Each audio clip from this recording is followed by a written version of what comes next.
Ojiroji, Ọkọba Akọba, Ọkọba Naịjirịa, Ọka Atụrụ, Ige Ezu Ike, Akamụ Nwaanyị Ọka, Ọgba Mmiri, Nne na Ụtọ, Ọlọba Alọba, Nne na Ụtọ, Aka Ejighị Onugbu, Aka na Inu, Onugbu na Inu.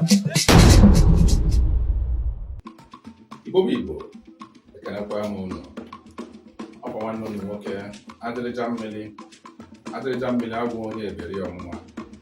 Abụ m nwa afọ ala dịka omuo, eberi ugo, eberi ndị ọma.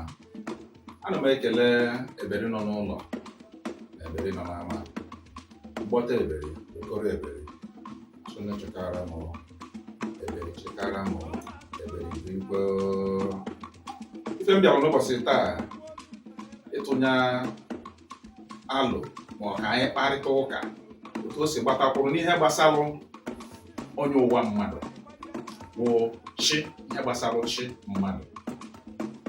Ụfọdụ na-ajụ m ajụjụ wee na-asị Adịrịja mmiri biko na ha na-enwe ihe mgbagwoju anya n'ihe gbasara chi na onye ụwa ọ dị iche, chi ọ dị iche, onye ụwa adị iche. Though na m jekwara na some of my write-ups gwakwunyekwa ha the instances dị n'ebe onye nọ, mana m chọrọ ka taa ka anyị tụgharịa uche na ya n'ihe gbasara chi mmadụ. First of all, ya ajụgodo onwe gị kedu ihe wụ chi? Na sị na mmadụ nwere chi, kedu ihe wụ chi? N'ala Igbo anyị kwetara, anyị ma na a na-alụ ụwa alụ. Chi wụ onye lọrọ mmadụ ụwa ka a na-akpọ chi, mana ụfọdụ ndị na-aghọtahie ya by ha bịa asị na onye ụwa mmadụ dị iche, chi ya adị iche. No, o kwe m wee ghọta, maka I keep on telling you people na onwe ihe na-agbagwoju m anya nke m na-amaghị njụọ ndị ka mmadụ. I verify things before you pick ya up. Now, chi na onye ụwa mmadụ wụ ofu. Adịghị enwe chi mmadụ enwe onye ụwa mmadụ dịka ụfọdụ ndị si ekwu ya na ịbịa inye chi gị nri, inyecha chi gị nri, inye onye ụwa gị nri, inyecha onye ụwa gị nri, inye ikenga gị nri. Yes, inye chi gị nri which is onye ụwa gị, inye ikenga gị. But in real terms wụ chi gị na ikenga gị kwesịrị iri oke. Ọ bụla ọkụkọ ka ị na-enye ha, ọ bụla ọkụkọ a ka ị nyere ha, ọ bụla ewu ka ị na-enye ha, ha na-abịa erikọ ọnụ because ha na-arụkọ ọrụ ọnụ. Mana chi gị bụ onye ụwa gị. Now, for example, na Okeke lọrọ m ụwa. Okeke abụrụ nna mụtara nna m. Okeke alọrọ m ụwa oge my mom dị ime m. Okeke bụ nna mụtara nna m. Ewee n'anya na energy nji abịa ụwa na nwoke ka m na-abụ. Anyanwa nwere unfinished business ọ na-emechabe n'ụwa ya mbụ. O wee sị na ọ ya abịa ụwa ka o wee mee those things ọ na-emerọ before ka o mee ya emema. Okeke wee decide ya na ọ ya nọ m ụwa. Onye awụ Okeke, onye awụ onye ụwa m. N'ezie ka ha na-abụ onye ụwa na chi mmadụ si bụrụ ofu bụ na Okeke ya agbalụzi jee na chi ukwu wee kata akara ụwa wee weruzie energy ya si na chi bụ ife mere ya ọ bụrụ your representative. Chi mmadụ dịka ọ bụ onye ụwa mmadụ dịka MD to a company. John Mmadụ bụ MD of a company. John Mmadụ eje yanwa fọmụrụ the company, yanwa mere everything. O jee na CAC jee register anya.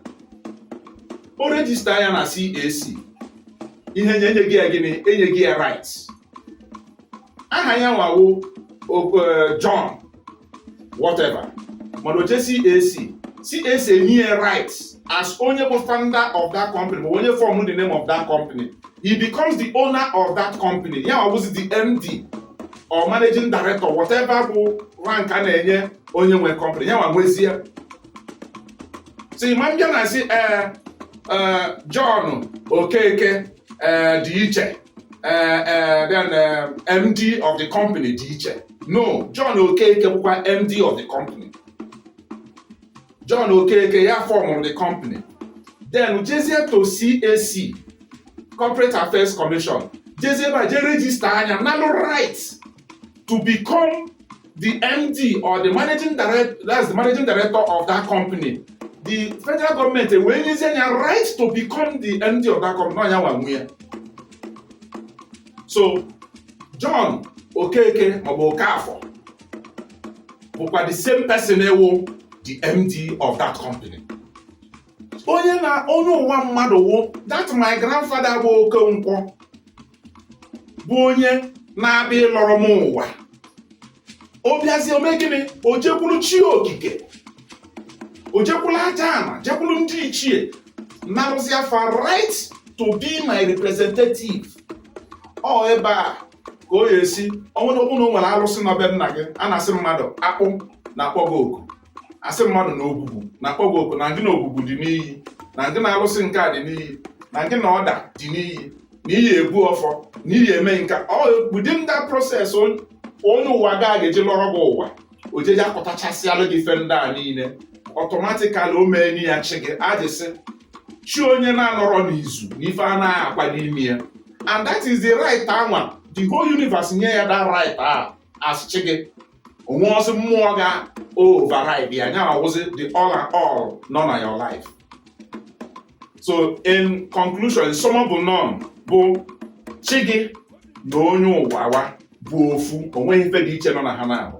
So ọ bụrụ na bụ ịbịa isi ịbịa na ị na-esili onye ụwa gị nne, isicha nne, isi ị na-esili chi gị nne, ụdịka ife a adịrọ, nke ahụ apụọ na nkọ. Ọnọdụ anwụ ndị mmadụ, ọ bụrụ nwoke ọchị isili onye ụwa ya nne, o jegote ọkụkọ nwoke oke ọkpa, ogote nnekwu, ọ sị na ọ na-egburu chi oke ọkpa na nnekwu. Ụdịka ife a adịrọ, ọ dịrọ. Ịbịa ọ bụrụ oke ọkpa ka ị chọrọ igburu chi gị, were oke ọkpa nye ya oke ọkpa. Chi gị bụrụ nwoke, nke wee bụrụ nwoke, ọ masculine energy ka ị nwere. Mmụọ na-eri oke ọkpa, ịhapụ inye ya oke ọkpa, nye ya nnekwu, ọ na-adọchi anya azụ, ọma mmegharị ahụ. Mmụọ na-eri nnekwu, ije were oke ọkpa nye ya dịka beetle, iwelu injin ma ọfas 911 were tinye enyi ya, ọ ya bụrụ ya overload, ọma mme ife o kwesịrị ime. That is why, but this will be in another topic, bụ ihe gbasalụ ihe a na-akpọ awele, oke awele na oke ite. Ọ bụrụ mmadụ niile kwesịrị ime awele maọbụ oke awele maọbụ oke ite. Idifil all these things, icheke nke chi gị, nke energy ya match. Ọ bụrụ apụta ya jee lụọ, mana nke a bụ topic for another day. So ihe gbasalụ chi mmadụ, there is no difference, there is no demarcation. Onweghị ife dị ka onye ụwa mmadụ dị iche, chi mmadụ adị iche. Chi gị bụ onye ụwa gị. Ihe a ji kpọọ ya chi gị bụ na ọnya nwa ka ị dabere, ọnya nwa wụ kwụsị ọgwụ. A na-asị na mmadụ wụchi ibie. So ọ bụza na-esi na mmadụ wụchi ibie, doesn't mean na onye awụzi Chukwu okike na in the other hand. No. Ihe ọ ji bụrụ chi gị bụ ya nwa na-ekwute ọnụ gị na mmụọ. Onye nwa ka alụ gị akara wee bịa ụwa. Onye nwa ji your templates. Onye nwa ka the whole universe na-ege ntị. Ka m gwa gị nke bụ eziokwu, imegodo aja ife chi gị, mana asọm gị ma aja ife, mana mmadụ megodo aja ife chi ya asị na onwe ihe ga-eme onye a, onwe ife ga-eme onye a. Kama o mechaa anya, ọkwụ ụgwọ ya na mmụọ. Daalụnụ. Ọnya ka m so n'ụbọchị taa, ka m gwụ na ihe gbasara chi na onye ụwa. Chi na onye ụwa adịrị iche, nke ahụ achaa na nkọ. Ọnọdụ nwa na-awụ inye chi gị nri. O nwere ndị ya bụ ha jee n'afa, afa na-agwa ha na chi ha na ihe na-enye ha nsogbu si na chi ha. Biko ije n'afa next time, asị gị na ihe na-eme gị si na chi gị, jụọ onye na-agba afa, jụọ anya sị, dibịa, kedu ife dị ife a?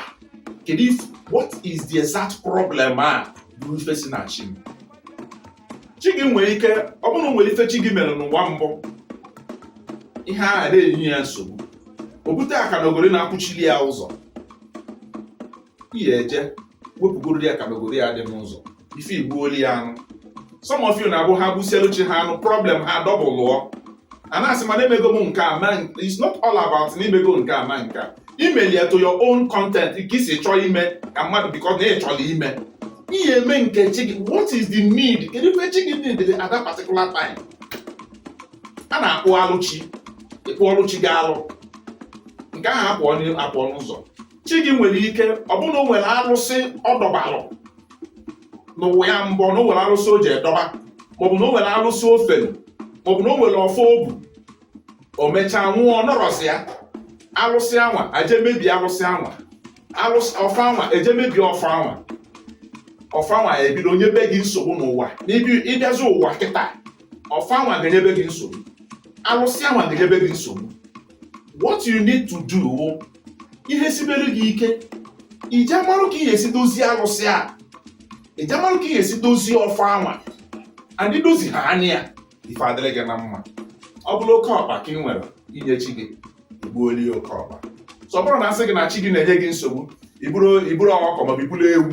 Some people sef ha ebubere onye nwe ha ọkụkọ mbụ, ha ebule ewu jee gbuoli ya, ha ebule efi jee gbuoli ya. Efi, ewu adịrọ mkpa karịa ọkụkọ n'ọdịnala Igbo.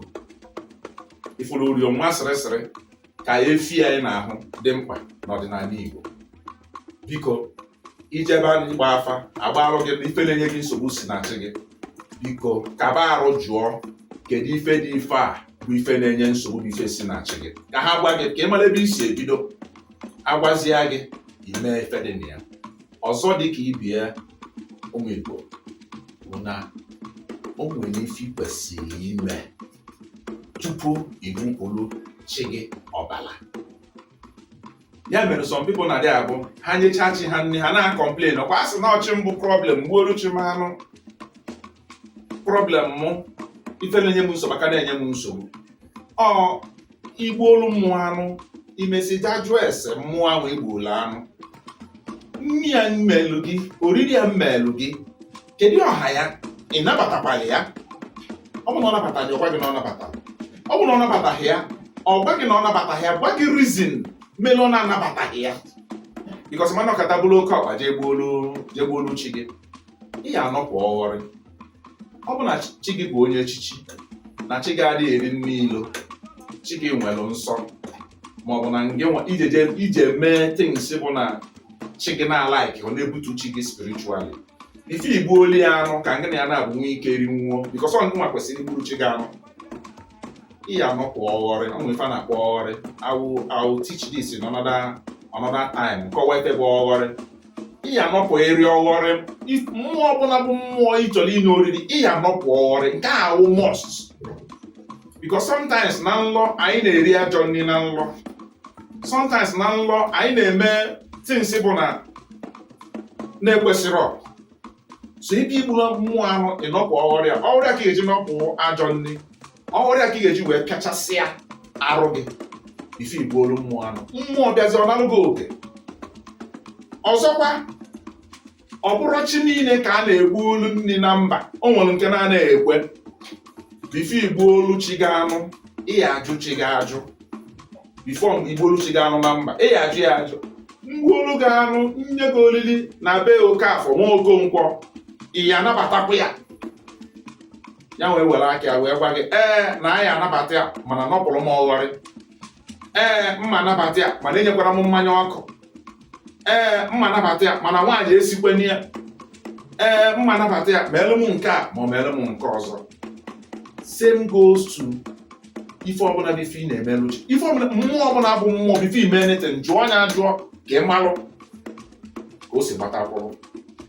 Ana ama ma ọ bụ na anyị were ona wee na-eso mmụọ. This is a verifiable fact ka m na-agwa onye ọbụla. Go and ask. Ha na-agwa unu ebe a otu o si dị. And anyị mee ọ dịla anyị na mma. It's not all about igbu efi, igbu ewu. It's all about getting the right thing done. And anyị mee ọ ya adịla anyị na mma.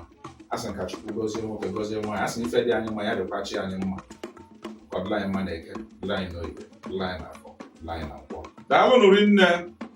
O nwezie ka ihe nkụzi a maọbụ onyonyo a si gbagwojuo oge anya ma ọ na o nwere ihe m kwuru ịma na-eme nkụzi na anwụ ma nchetacha ihe niile kwuo ya mana if you come privately inbox one privately I might explain to you more in detail.